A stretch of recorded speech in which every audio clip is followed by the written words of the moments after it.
இயேசு பொல்லாதவனாயிருக்கிறான்.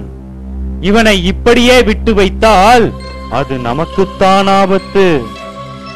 ஆம், இந்த இயேசுவின் பின்னால் பெருந்திரளான கூட்டம் செல்கின்றது. இவன் மக்கள் கூட்டத்தை தன் பக்கம் திருப்பிக் கொண்டு நமது ஆட்சி அதிகாரத்தை கைப்பற்றி விடுவான் போலிருக்கிறது.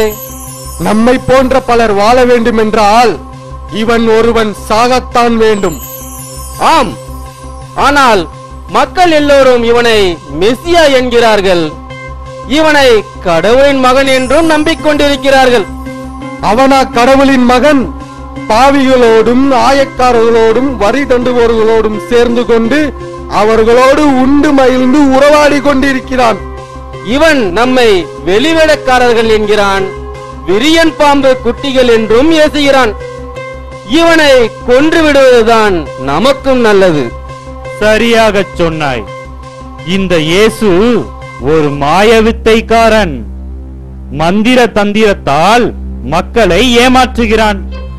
மக்கள் நமக்கு மரியாதை செய்வதற்காக நாம் வகுத்த சட்டங்களையே இவன் மாற்றுகிறான்.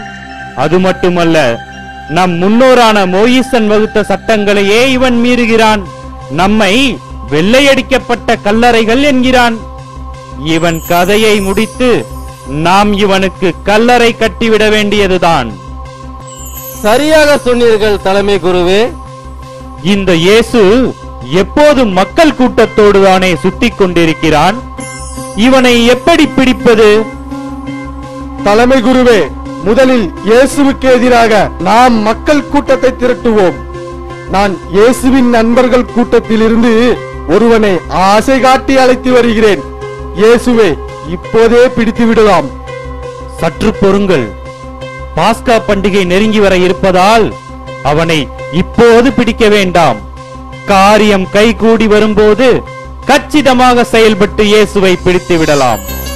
தலைமை குருவே, நீங்கள் சொல்வதும் சரிதான்.